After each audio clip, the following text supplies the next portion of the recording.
perfeito e eficaz. Se você desejar ficar em pé, fique de pé, esteja à vontade, mas de qualquer forma esteja na reverência, com reverência, ouvindo a leitura e acompanhando a leitura conosco. Diz assim a palavra de Deus: quando, porém, veio Cristo como sumo sacerdote dos bens já realizados, mediante o maior e mais perfeito tabernáculo, não feito por mãos, quer dizer, não desta criação, não por meio de sangue de bodes e de bezerros, mas pelo seu próprio sangue, entrou no Santo dos Santos, uma vez por todas, tendo obtido eterna redenção. Portanto, se o sangue de bodes e de touros e a cinza de uma novilha, aspergidos sobre os contaminados, os santificam, quanto à purificação da carne, muito mais o sangue de Cristo, que pelo Espírito eterno a si mesmo se ofereceu sem mácula a Deus, purificará a nossa consciência de obras mortas, para servirmos ao Deus vivo. Por isso mesmo, Ele é o mediador da nova aliança, a fim de que, intervindo a morte para a remissão das transgressões que havia sobre a primeira aliança, recebam a promessa da eterna herança aqueles que têm sido chamados. Porque onde há testamento, é necessário que intervenha a morte do testador, pois um testamento só é confirmado no caso de mortos, visto que de maneira nenhuma tem força de lei enquanto vive o testador, pelo que nem a primeira aliança foi sancionada sem sangue, porque havendo Moisés proclamado todos os mandamentos segundo a lei a todo o povo, tomou o sangue dos bezerros e dos bodes, com água e lã, tinta de escarlate e sopo, e aspergiu não só o próprio livro, como também sobre todo o povo, dizendo: este é o sangue da aliança, a qual Deus prescreveu para vós outros. Igualmente também aspergiu com sangue o tabernáculo e todos os utensílios do serviço sagrado. Com efeito, quase todas as coisas segundo a lei se purificam com sangue, e sem derramamento de sangue não há remissão de pecados. Amém? Os irmãos podem sentar. Estamos, irmãos, nesses dias, pode sentar, irmãos. Estamos nesses dias estudando sobre as alianças, né? E hoje nós vamos tratar sobre as diversas administrações da aliança de Deus.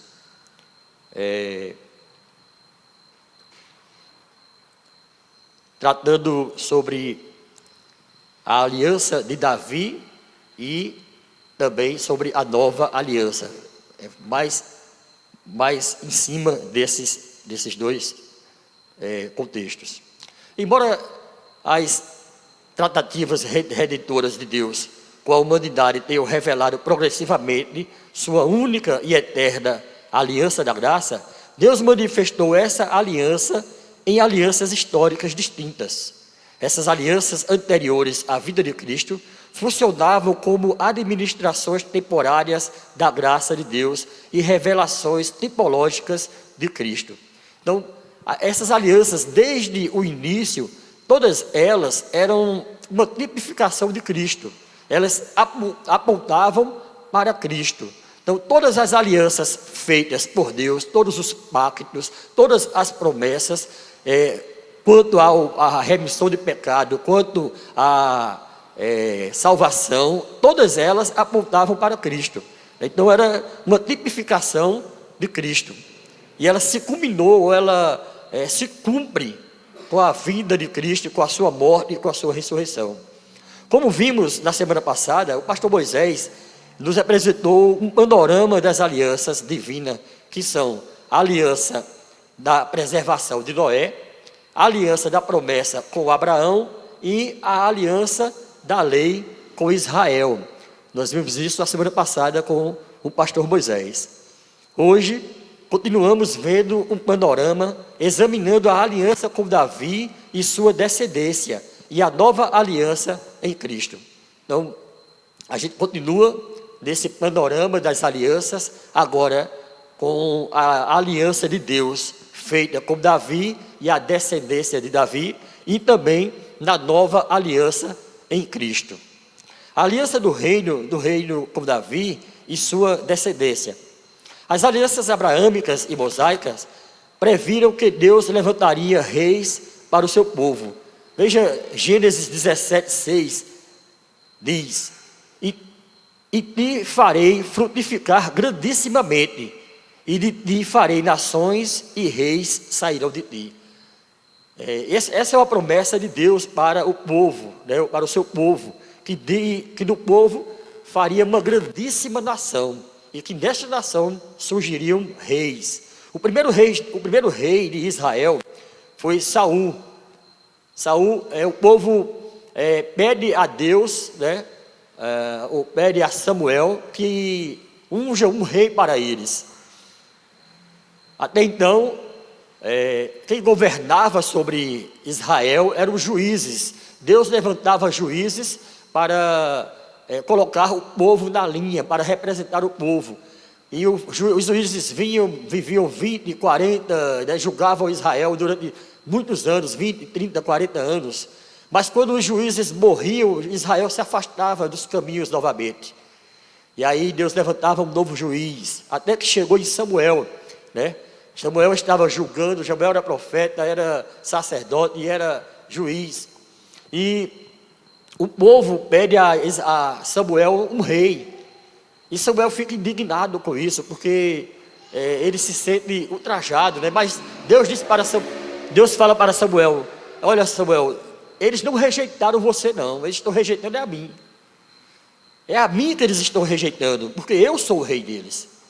Mas eles querem um rei físico, eles querem um rei como os reis pagãos, como dos outros povos, que iam à frente dele para a batalha. Então Deus disse que eles estavam rejeitando a ele.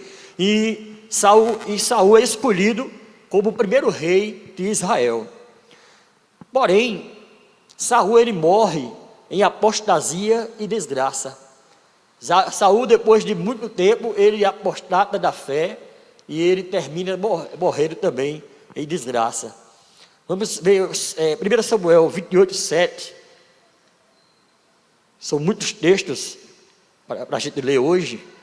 E enquanto os irmãos abrem, eu já vou adiantando aqui. 1 Samuel 28:7 diz: Então disse Saul aos seus criados: Buscai-me uma mulher que tenha o espírito de feiticeira, para que vá a ela e consulte por ela. Ora, o próprio Saul havia baixado um decreto que quem adivinhasse por agouros, por feitiçaria, deveria ser morto. Então Saul baixa o decreto e ele mesmo agora vai atrás de uma mulher para ouvir qual era a palavra que ela tinha para ele, né? Ele apostata da fé. Deus não está mais com ele. Deus rasgou o trono dele quando ele sacrificou, quando não deveria sacrificar. Ele sai para o sacrifício, o povo começa a ficar disperso, ele fica com medo, aí ele junta o povo e faz o sacrifício, porque Samuel estava demorando para chegar. E aí quando ele sacrifica, Samuel chega. E aí Samuel disse para ele que Deus rejeitou ele e que já tem separado um rei para o lugar dele. E aí ele fica desesperado, tenta o perdão, tenta se reconciliar, mas não tem jeito. E aí ele apostata e ele mesmo quebra a lei que ele escreveu e vai atrás de uma cartomante, de uma feiticeira, de uma agoureira, como era chamado também, que adivinhava pelas cartas. Então ele quebra, ele apostata da fé. Depois tem também os versículos 1 Samuel 31:4. 1 Samuel 31:4. Então disse Saul ao seu pajem de armas: Arranca a tua espada e atravessa-me com ela, para que porventura não venham estes incircuncisos e me atravessem e escarneçam de mim. Porém o seu pajem de armas não quis, porque temia muito. Então Saul tomou a espada e se lançou sobre ela. Então veja que Saul termina morrendo de uma forma humilhante, né? Um rei que deveria talvez morrer na batalha, ele morre na batalha, no entanto, como suicídio. Ele se suicida porque ele não quer ser morto pelo o exército dos inimigos, né? Os filisteus que estavam vindo contra ele. Então ele morre em desgraça, ele morre totalmente afastado dos caminhos de Deus. Apesar dessa tragédia, o Senhor já tinha providenciado outro rei, um homem que lhe agrada, Davi, filho de Jessé, da tribo de Judá, a quem ungiu com o Espírito do Senhor. Então Deus já tinha escolhido Davi como rei para reinar o seu povo, né? 1 Samuel 16, 13. Aqui nos conta, antes de ler o texto, fala que Deus manda Samuel ir até a casa de Jessé para ungir um dos filhos de Jessé, que seria o rei. E Samuel, quando chega lá e vê os filhos de Jessé, vê o primeiro, Abinadab, vê os outros, e aí começa a achar, pelo porte físico, pela aparência, que aquele era o rei, que certamente era aquele que Deus tinha escolhido para rei de Israel. E Deus fala para Samuel: não atentes para a aparência, porque eu não olho a aparência, eu olho o coração. Esses aí são bem bonitões, são fortões, são, né, bem de boa aparência, como era Saul. Porém, eu atento para o coração, um coração valente, um coração que me ama, um coração que me busca, um coração que está pronto a me servir. Então o versículo 13 do capítulo 16 de Samuel diz: então Samuel tomou o chifre do azeite e ungiu Davi no meio dos seus irmãos, e desde aquele dia em diante o Espírito do Senhor se apoderou de Davi. Então Deus, através dessa unção, né, o Espírito Santo do Senhor se apossou de Davi, e Davi passou a fazer saídas e entradas para o campo, para a batalha, debaixo da graça de Deus, debaixo da unção de Deus, debaixo da força de Deus. Uma curiosidade, irmãos, é que Davi nunca perdeu nenhuma batalha. Em todas as guerras que Davi lutou, ele não perdeu nenhuma. Perdeu a batalha da sua própria casa, perdeu a batalha com o seu próprio eu. Foi quando ele caiu lá com a mulher de Urias. Mas enfrentando os seus inimigos, ele nunca perdeu nenhuma batalha. Ele foi um rei vitorioso. Ele marchava vencendo para vencer, né? Lutando e vencendo.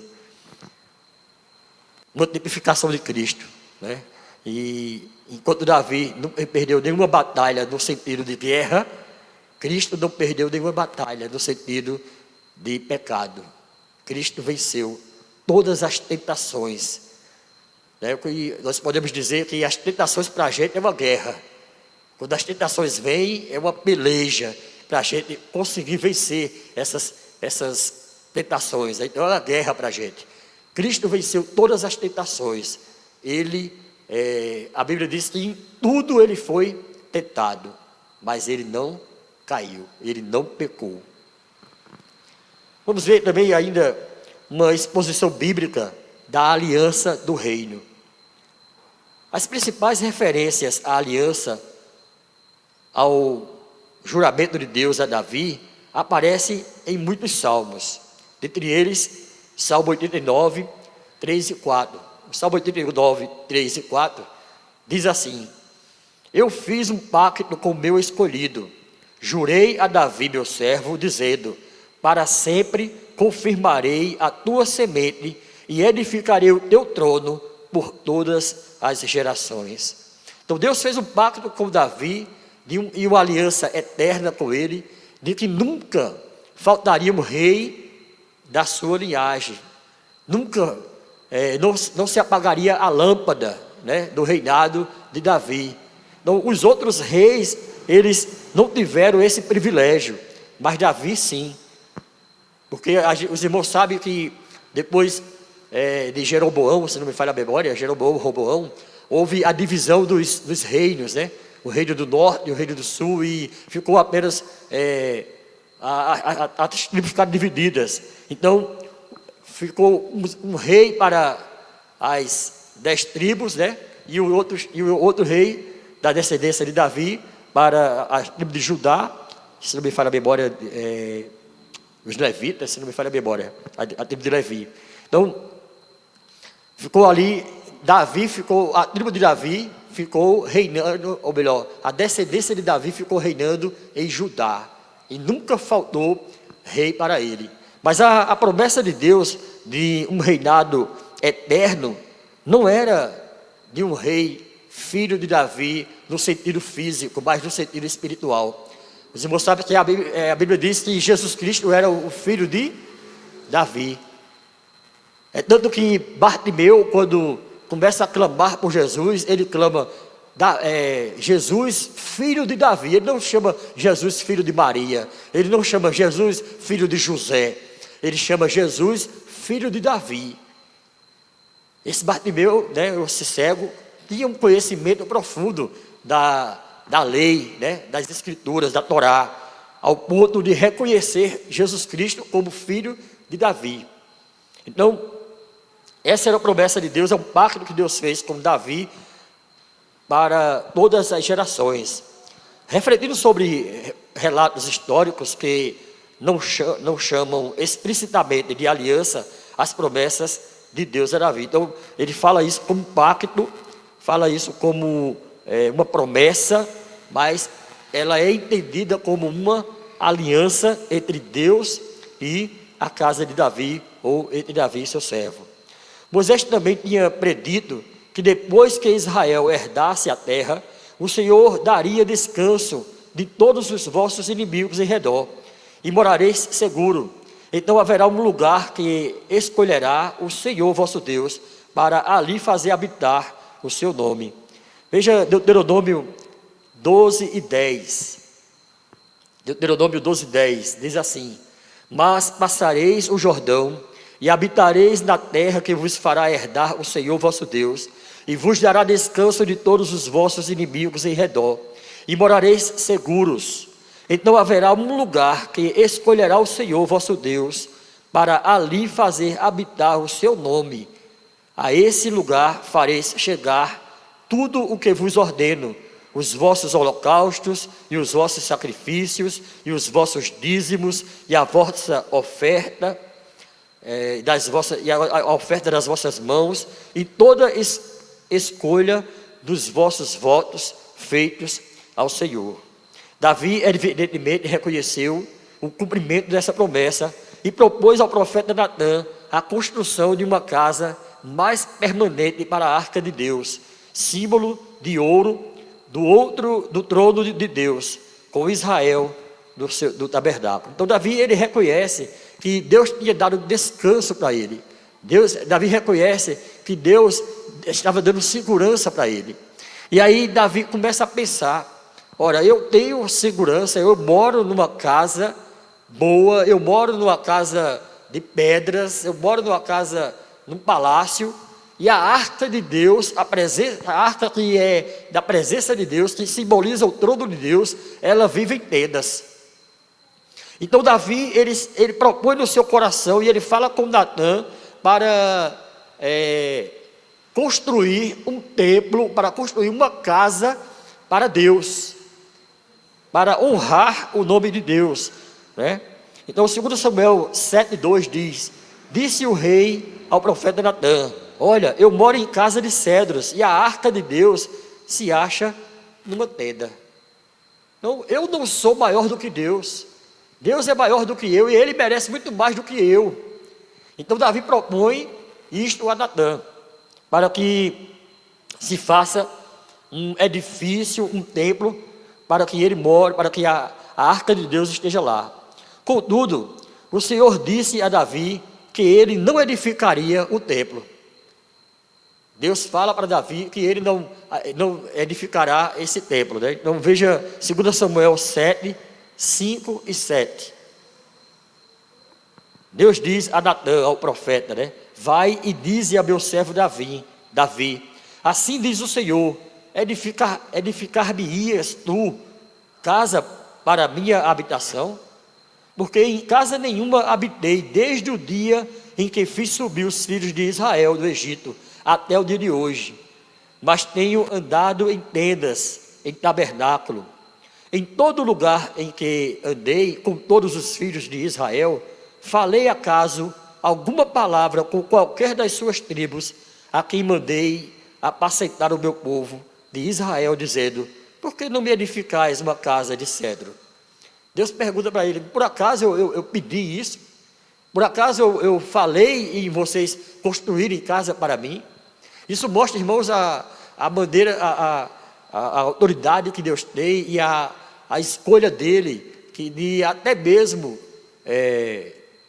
dizer como se deve adorar a ele.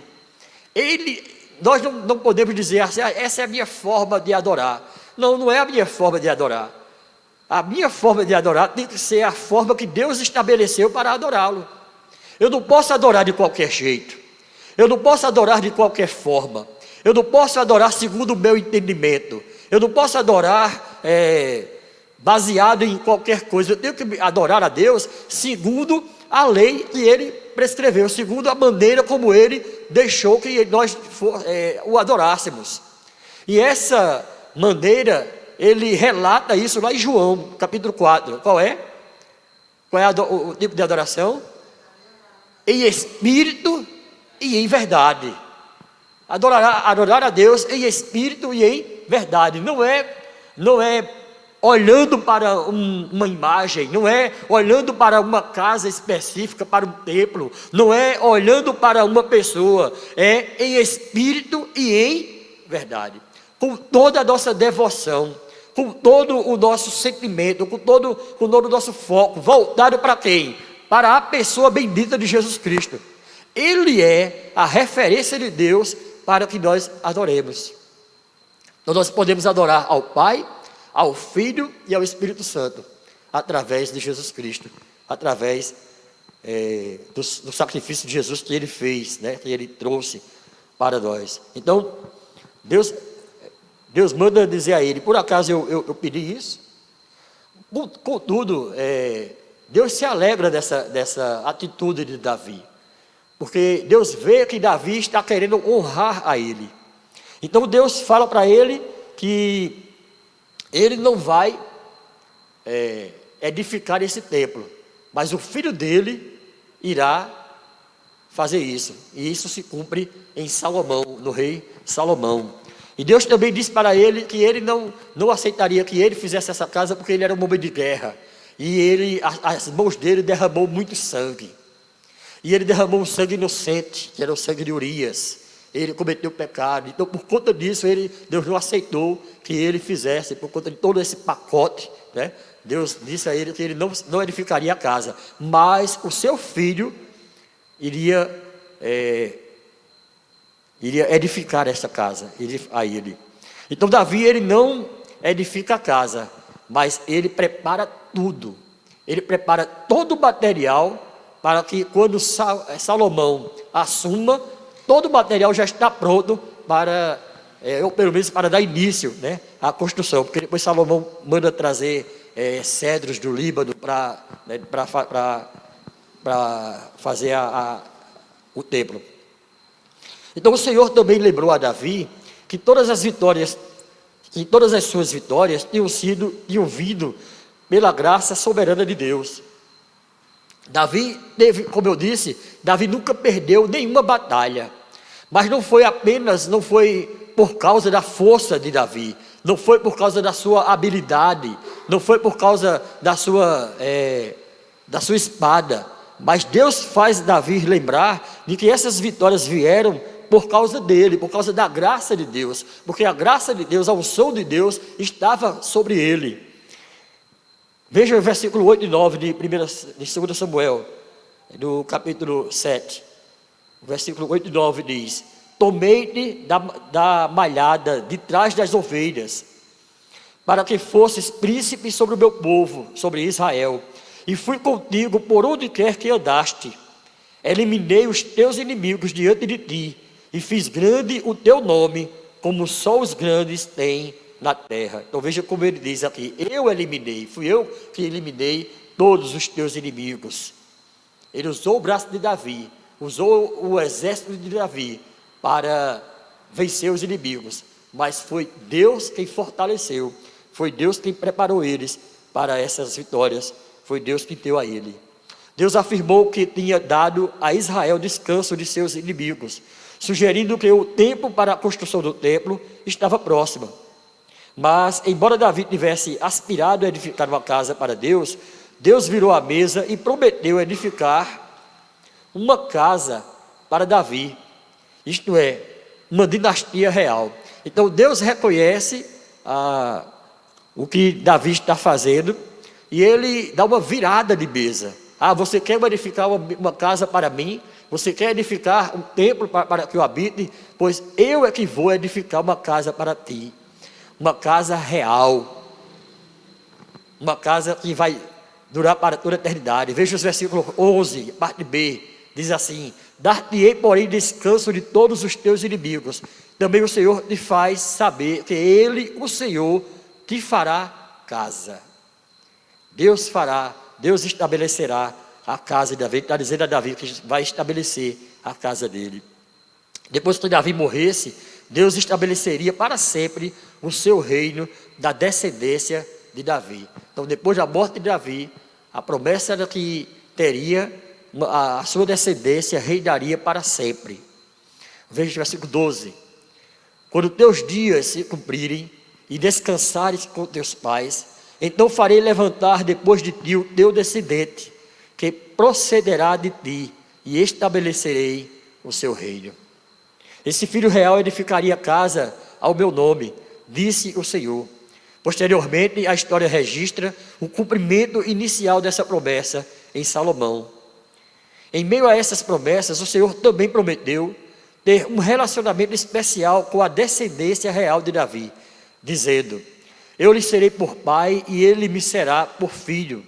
Esta afirmação é similar à fórmula: eu serei o vosso Deus e vós sereis o meu povo, que está lá em Levíticos 26, 12, implicando uma aliança entre o Pai divino e o Filho davídico, o rei e seu rei. O rei com letra maiúscula.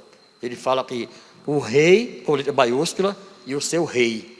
Então, que rei é esse que está falando aqui? Ele está se referindo a Jesus Cristo. E aí ele cita, quando Davi cita no Salmo: disse o Senhor ao meu Senhor. Ele disse ao meu Senhor. Então, ou seja, o Senhor com letra maiúscula e o outro Senhor com letra minúscula.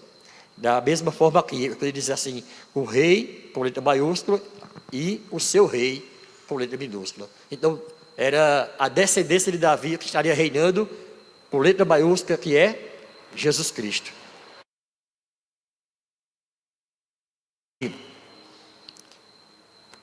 E estabeleceu o reino de Deus, né? Então, irmãos, isso causou um problema muito grande para Israel, porque diante dessa promessa de que o Messias seria o rei da linhagem de Davi, então Israel esperava que o reino do Messias fosse um reino físico. O rei que viria seria da linhagem de Davi e tomaria o trono de Davi, assentaria no trono de Davi e libertaria o povo dos romanos, né, dos reinos, e lutariam por eles. Então, é um contraste para eles, era um contraste muito grande, porque um rei deve vir montado em um cavalo, né, de grande porte, e Jesus entrou em Jerusalém montado no jumento. O rei era para ter um cetro e uma coroa, e Jesus tinha uma coroa de espinhos na sua cabeça. Era para sentar no trono, e o seu trono foi uma cruz. Então, que rei, que povo queria esse rei? Ninguém queria um rei desse.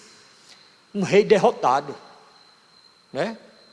Aparentemente, para a vista de Israel, Jesus Cristo era um rei derrotado, porque ele estava sendo morto, ele foi humilhado, ele foi cuspido, ele foi bateram nele, fizeram. Então ele não entra como um rei Davi, que vai lutar, que é vitorioso, porque o reinado de Cristo era um reinado espiritual, e os judeus não entenderam isso, eles esperavam um reino físico. Em meio a essa promessa, o Senhor também prometeu ter um relacionamento especial com a descendência de Davi, né, o seu rei. Aliás, eu já li isso, então adiante. A aliança do reino definiu o relacionamento entre Deus e a casa de Davi. O Senhor autorizou a casa de Davi a governar o povo de Deus como o seu rei servo, para a construção e preservação da casa de Deus com seus adoradores. Essa expressão, rei servo, você lembra de quê? Mais uma vez, de Jesus. Jesus disse aos seus discípulos que ele veio para servir e não para ser servido. Jesus veio para curar, Jesus veio para salvar, para libertar, ele veio para ressuscitar, ele veio para implantar o seu reino. Ele veio como servo, um rei que era servo. E aí a gente vê muitas pessoas que são servos querendo ser rei, ou pelo menos que deveriam ser servos, né? Tem um certo pregador que, antes de apostatar, não vou falar o nome dele, mas antes dele se tornar apóstata, ele fazia grandes conferências. E um dia ele estava se não me falha a memória, era em Fortaleza, uma grande conferência, e a pessoa que estava apresentando ele disse: queremos agora chamar o grande servo de Deus, fulano de tal. E aí ele chegou e pegou a palavra e ele disse: se é servo não é grande, se é servo não pode ser grande, e se é grande não pode ser servo. Palavra boa, né? Se é servo, não pode ser grande. E se é grande, não pode ser servo. Então, o servo de Deus tem que ser simples, tem que ser humilde. Assim como o nosso Senhor Jesus Cristo, que serviu os discípulos lavando, né, se humilhou de uma forma de servir os seus discípulos, lavando os seus pés. Aí ele dá um exemplo e diz: assim vocês devem fazer também. Vocês devem cuidar uns dos outros. Jesus estava dizendo para eles: vocês não devem ser o maior, não queiram ser o maior. Quem quiser ser o maior, será o menor, mas o menor será o maior.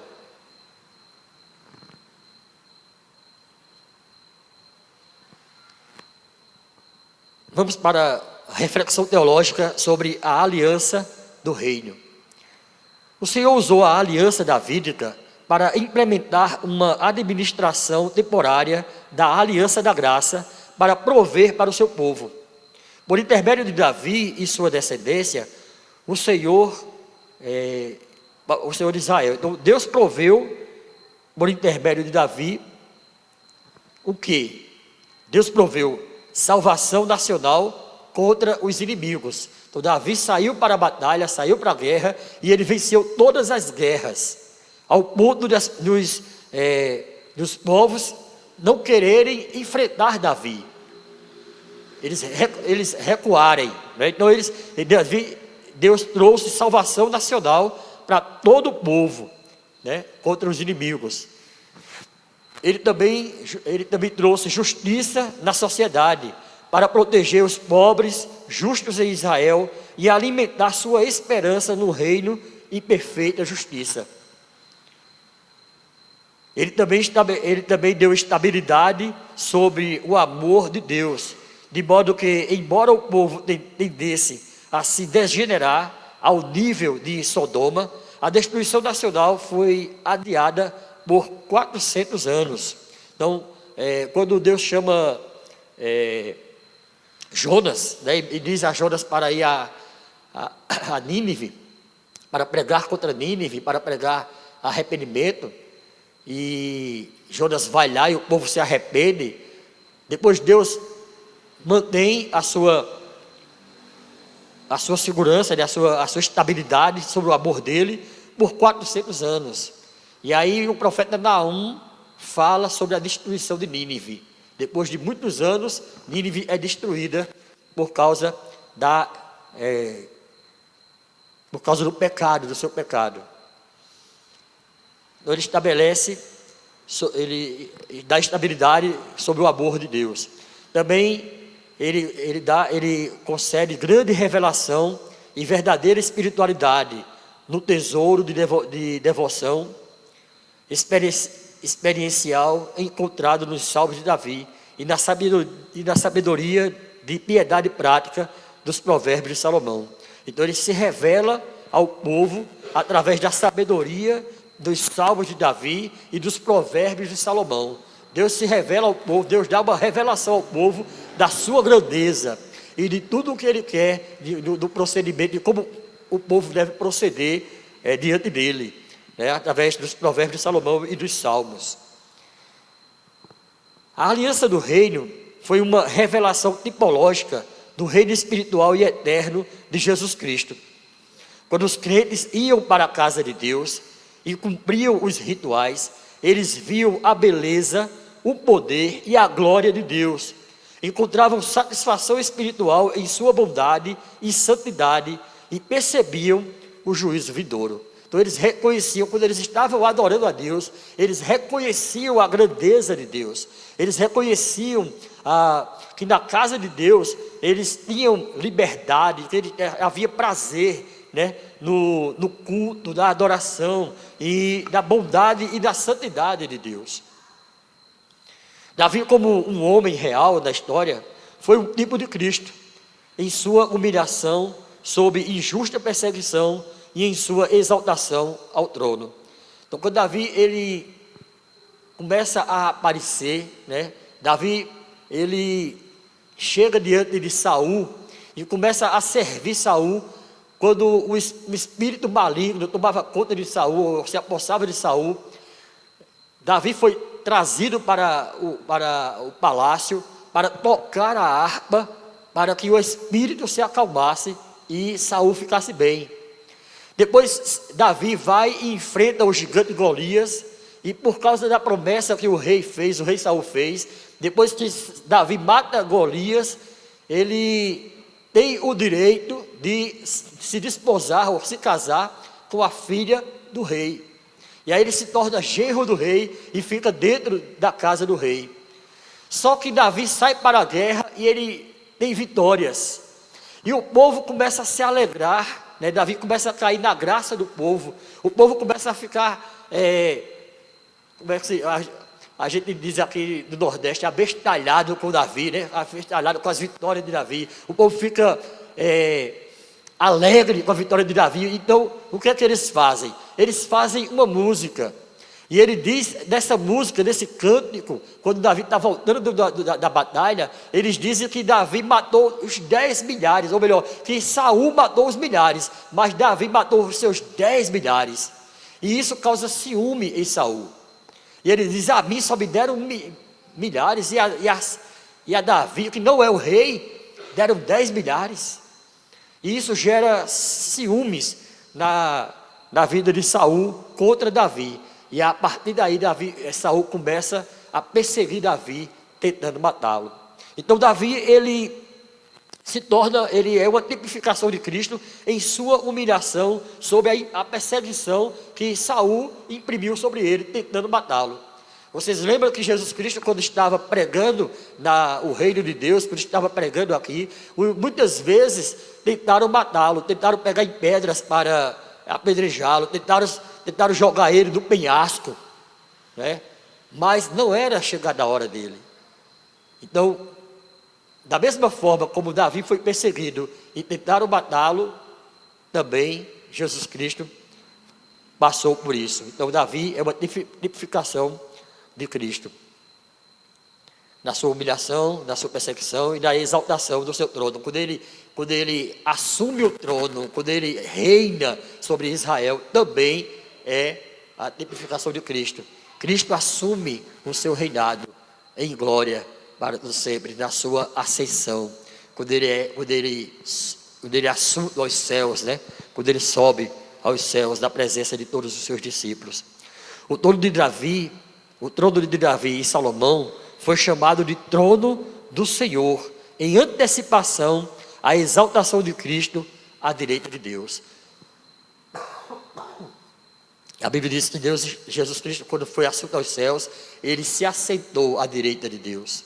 Ele está assentado, ele assumiu o seu trono, junto ao trono de Deus. Os Salmos 110, 1, diz assim: disse o Senhor ao meu Senhor, assenta-te à minha direita, até que eu ponha os teus inimigos debaixo dos seus pés. Portanto, o Messias é mais do que o filho de Davi. Ele é o Filho de Deus entronizado como Senhor de Davi, à direita de seu Pai em glória. Então o próprio Davi diz o Senhor, né? Disse o Senhor ao meu Senhor, assenta-te à minha direita. É Davi que está dizendo que Deus disse ao Senhor dele, assenta-te à minha direita. Então Davi reconhece que, profeticamente, né, que Jesus Cristo seria o seu Senhor.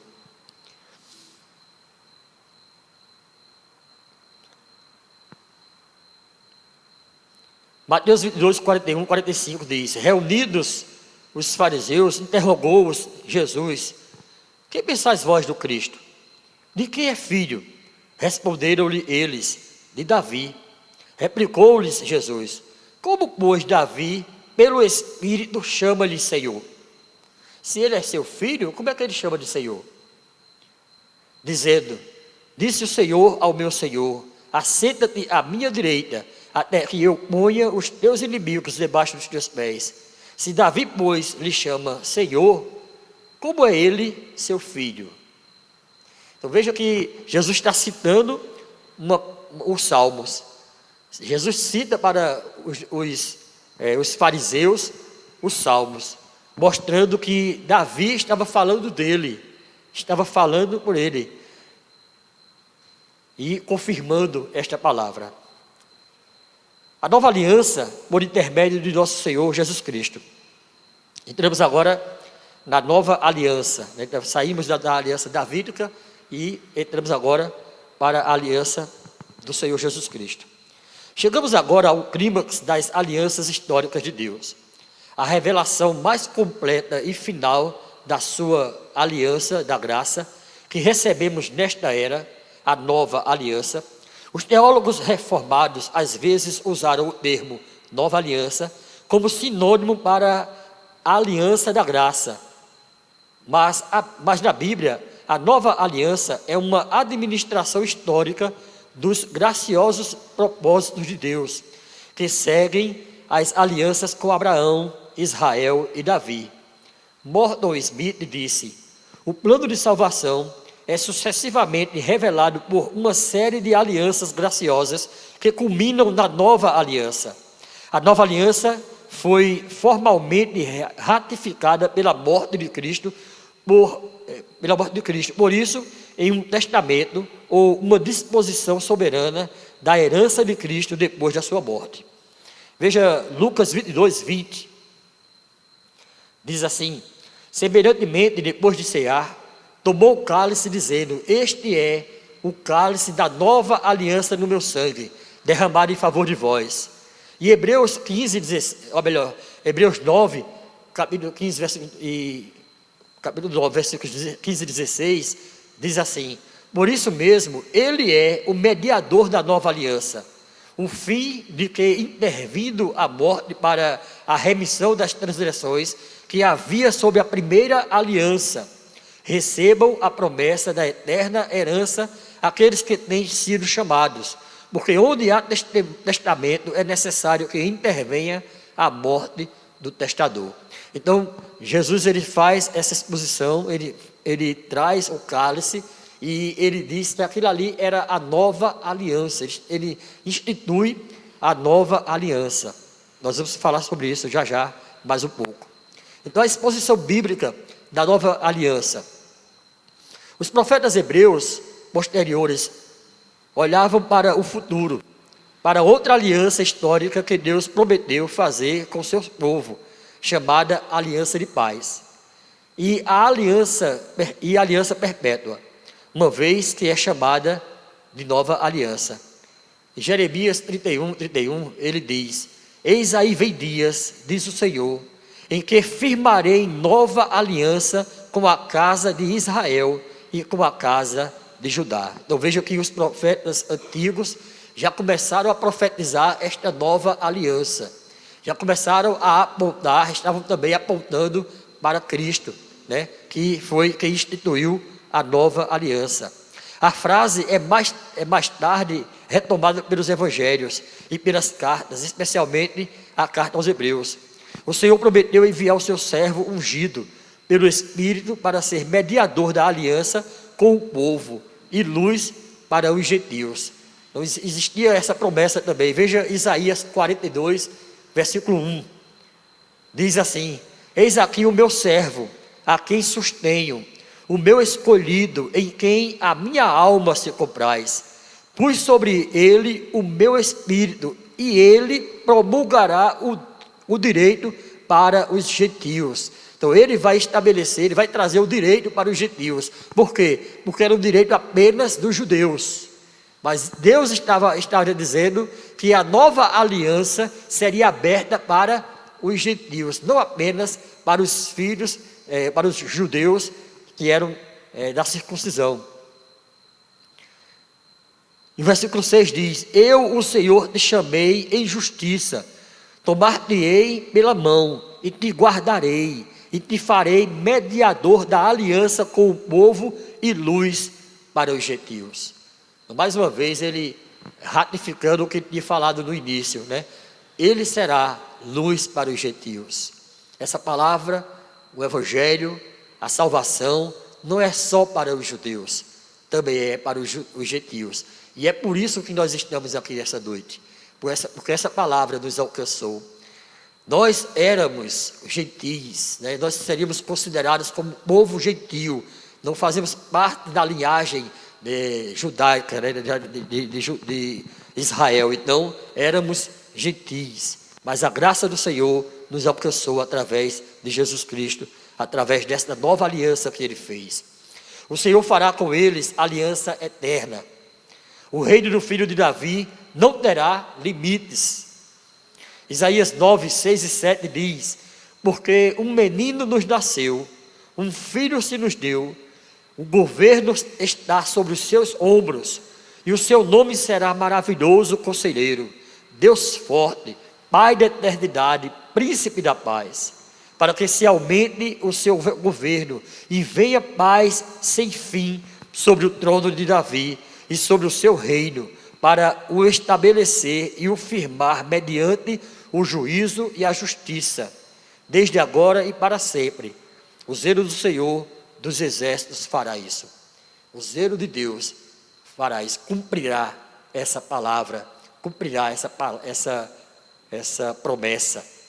De modo que as nações buscarão o Senhor e sua palavra, e aprenderão sua paz e justiça, até que, pela graça do Rei, capacitado pelo Espírito, e a terra se encherá do conhecimento do Senhor, como as águas cobrem o mar.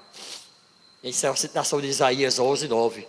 Deus prometeu: quanto a mim, esta é a minha aliança com eles.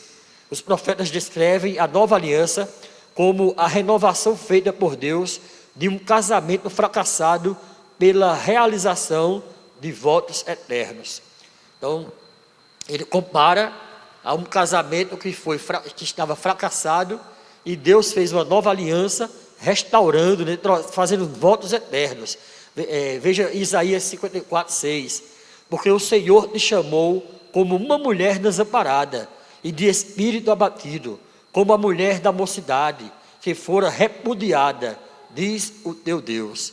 Então a mulher que foi rejeitada, e ele está dizendo assim, está se desposando dela. Então nós fomos rejeitados, né, pela lei mosaica, pela lei judaica, né, por sermos gentis, mas Deus estava nos abraçando como esposa, né, como marido nosso. e pela transformação de uma mulher adúltera em esposa arrependida. Graham Smith comenta: Deus criará uma conexão incondicional, eterna e inesgotável entre si mesmo e o seu povo da aliança. Sua aliança será definida por seus atributos de retidão, justiça, amor fiel e misericórdia. Embora feita imediatamente com Israel, essa aliança incluía também os gentios. Então Deus faz essa aliança segundo os seus próprios atributos.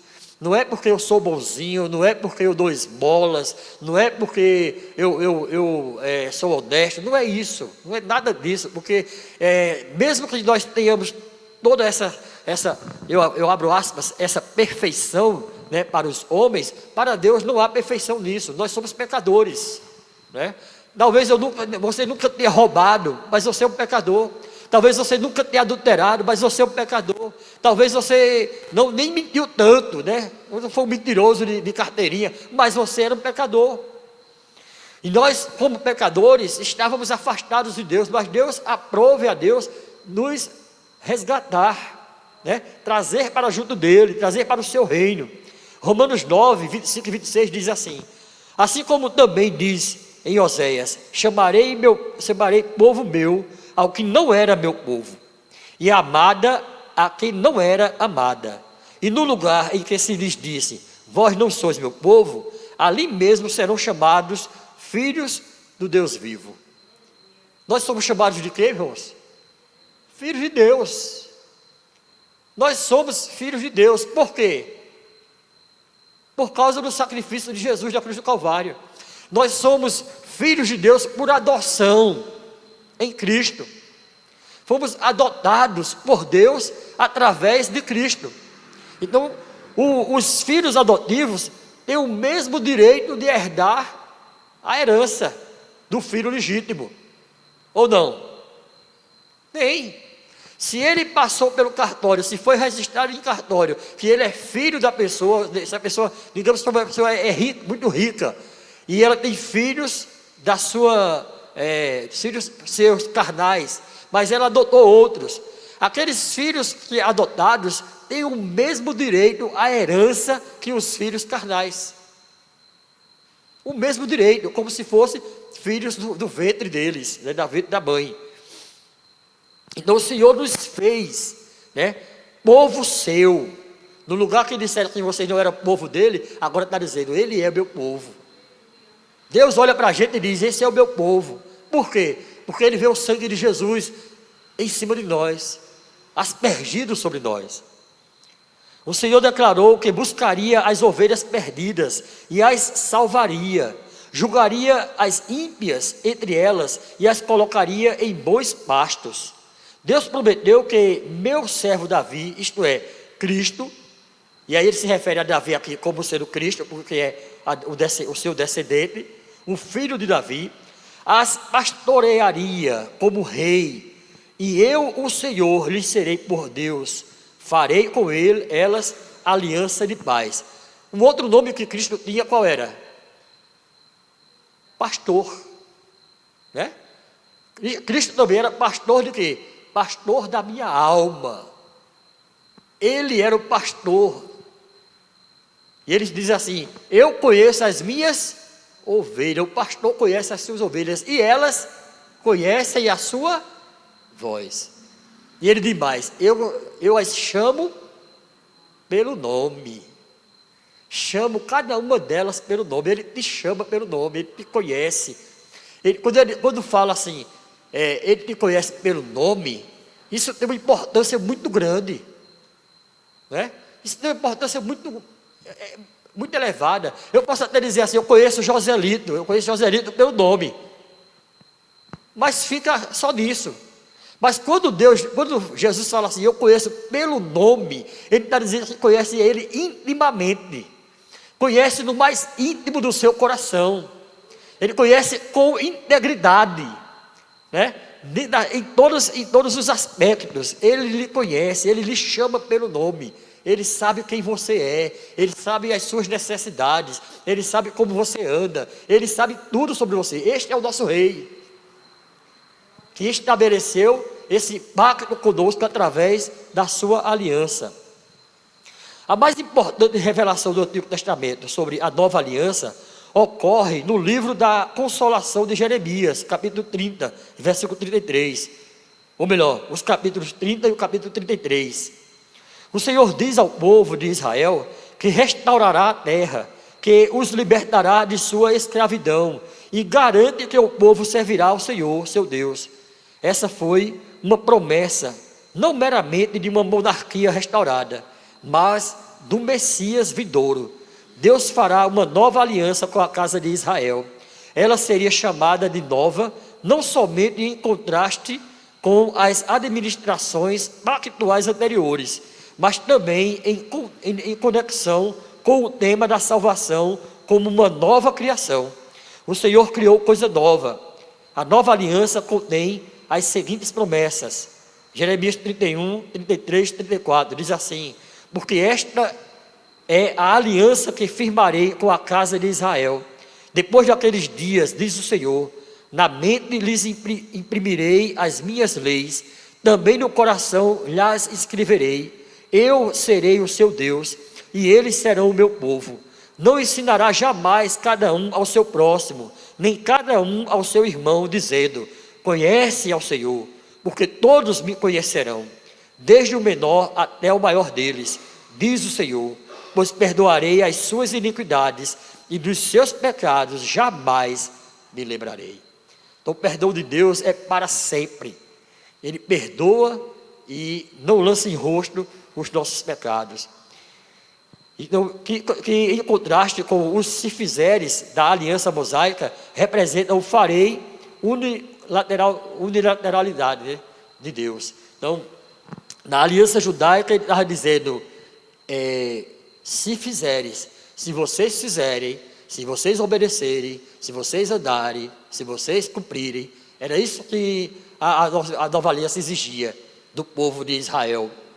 Mas agora Deus está trazendo uma nova palavra. Ele, né, é Ele quem vai imprimir em nossos corações a sua palavra.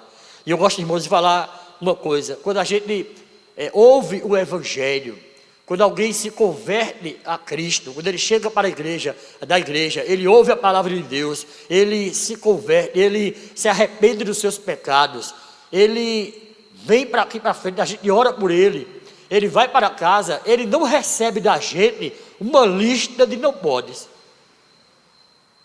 Quem se converteu, eu nasci no Evangelho, fui criado no Evangelho, não participei, não tive isso. Mas você que veio do mundo e se converteu e creu no Evangelho, você recebeu uma lista de não podes do pastor da igreja? Não.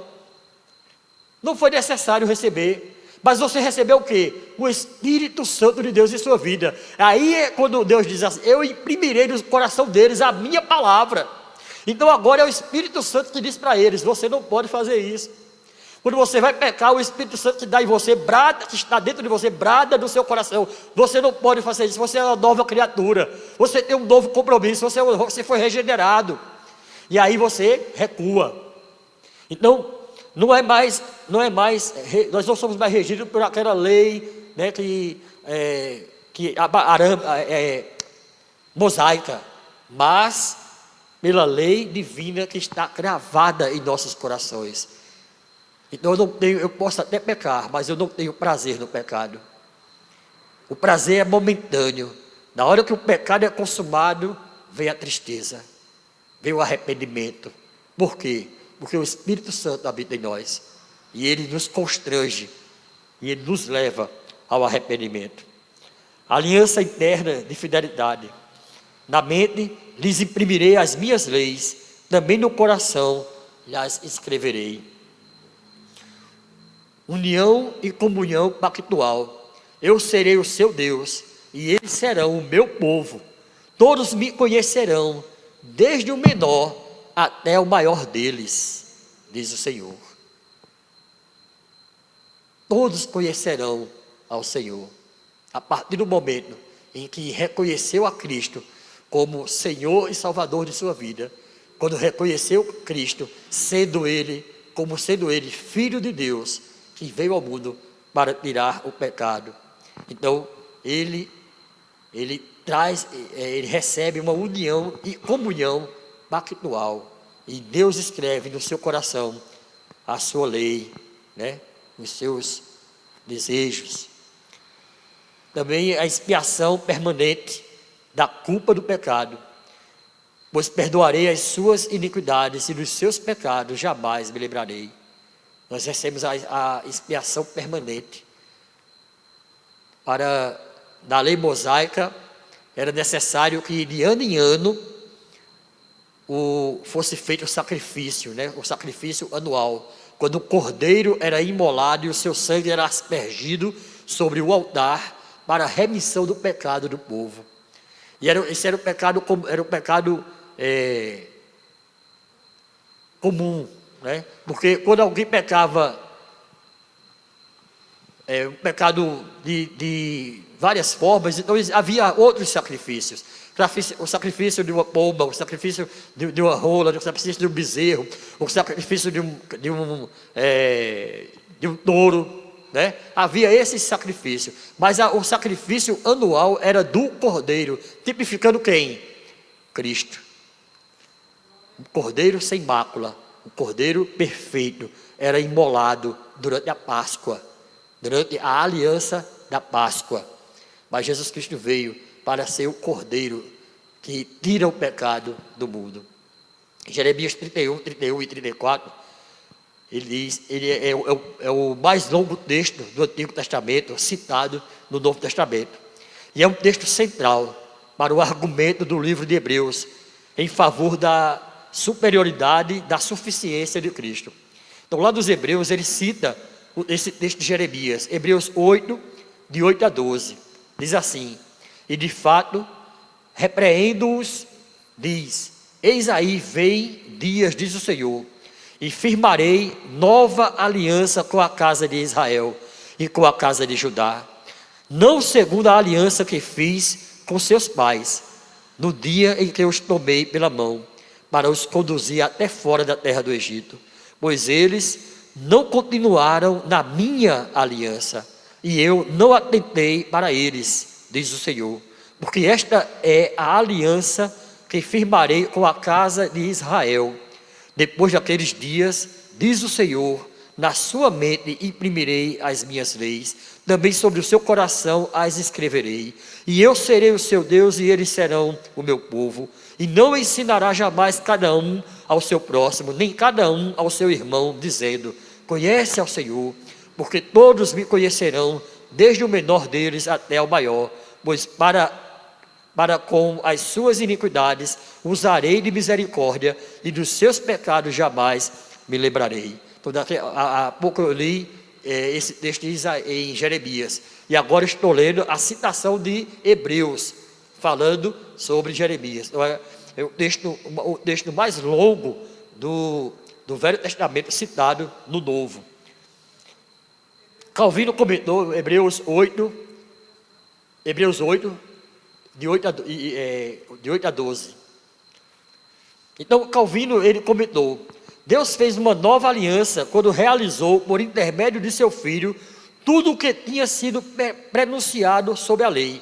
Exemplo, os sacrifícios de animais não podiam fazer propiciação pelo pecado, mas Cristo realizou a redenção.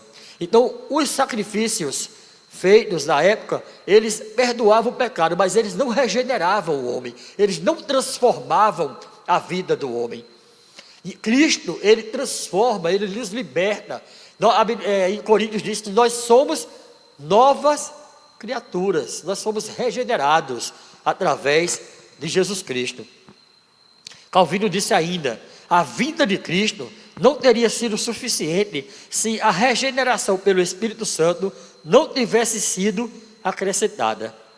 Então essa revelação pelo Espírito Santo tinha que vir para dar entendimento à vida de Cristo, né? Para dar suporte à vida de Cristo.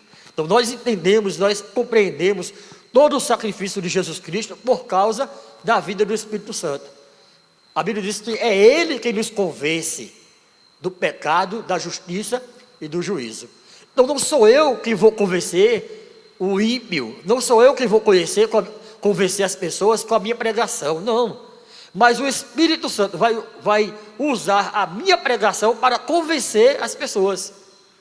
Então, pesa sobre mim a responsabilidade de pregar o Evangelho, para que esse Evangelho sendo pregado, o Espírito use ele para convencer as pessoas, para convencer os pecadores. Então, há a necessidade de nós pregarmos essa palavra, este Evangelho. A promessa pactual, eles serão meu povo, seria cumprida quando Deus lhes desse um novo coração, para que me temam todos os dias, e porei o meu temor no seu coração, para que nunca se apartem de mim. As últimas promessas do Antigo Testamento, a respeito dessa aliança, são centradas em Cristo. Ele é o anjo da aliança que virá. A lei não podia libertar Israel das suas maldições sobre os seus pecados. A antiga aliança foi quebrada. Essa, então, era uma promessa de outra aliança que libertaria os cativos de uma morte sem esperança e os faria presos de esperança. De quem era o sangue, ou melhor, de quem era o sangue que ratificaria essa aliança? De Jesus. A profecia de Zacarias sugere que seria o sangue do pastor vendido por 30 moedas de prata. Foi Jesus. Jesus foi entregue, Judas vendeu Jesus Cristo por 30 moedas de prata. Então, a palavra de Deus, a profecia estava sendo cumprida ali.